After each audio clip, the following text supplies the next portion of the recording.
Now, I know some people will feel negatively towards these types of watches where it's a direct homage and all they did was change the logo and made a few tweaks to the dial. However, I can understand how most of us, including me, cannot afford to spend the money on the original models, such as an AP Royal Oak skeleton that retails for $74,000 and also impossible to purchase at retail. And if it means spending a fraction for a homage watch that scratches the itch a little, who are we to judge, right? Hey, what is going on YouTube? This is Broke Watch Fanatic with another video.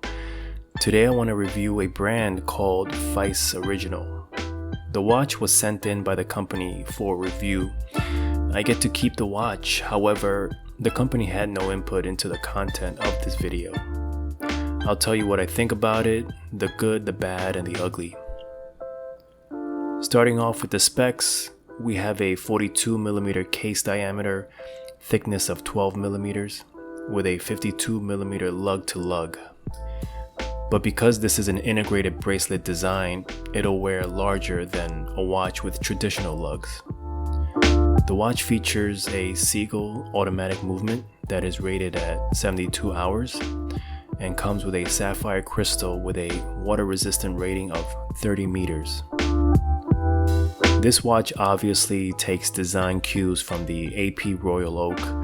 It has an open work dial that displays the automatic movement inside.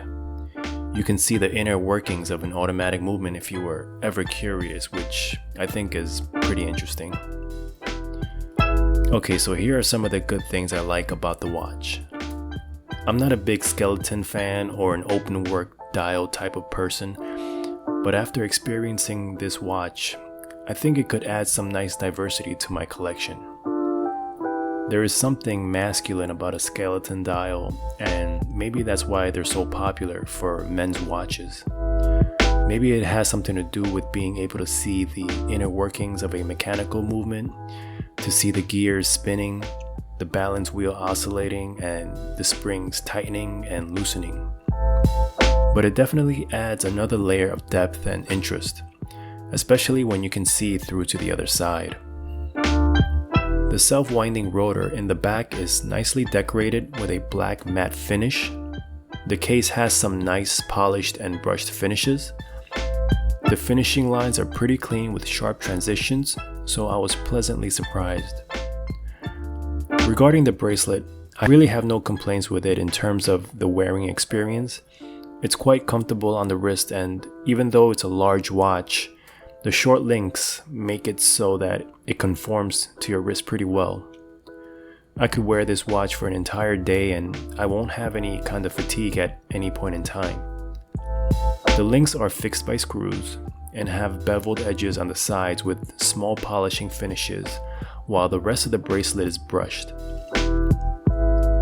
The brushing isn't as strong as the ones you see on the case itself, but good enough to reflect light and have a similar light play as the ones you see with the Royal Oak bracelet.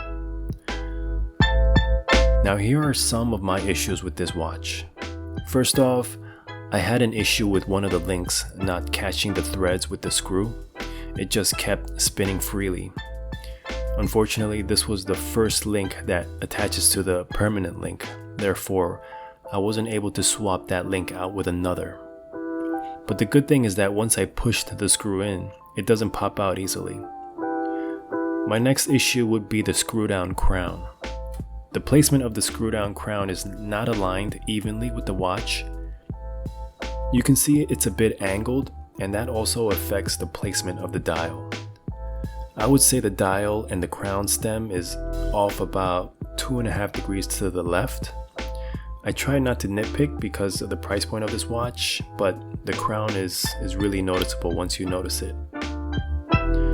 Now this watch is the reference FM019 and can be had for $220 on Amazon, or you can get it directly from their website for $200, but with a shipping fee. I think this company has potential to be up there with the likes of San Martin and Steel Dive watches. They just need to improve on their quality control a little bit. All in all, guys, if you want to experience an open work dial that doesn't break the bank, this could be the one that checks off that box. Until next time, take care everyone.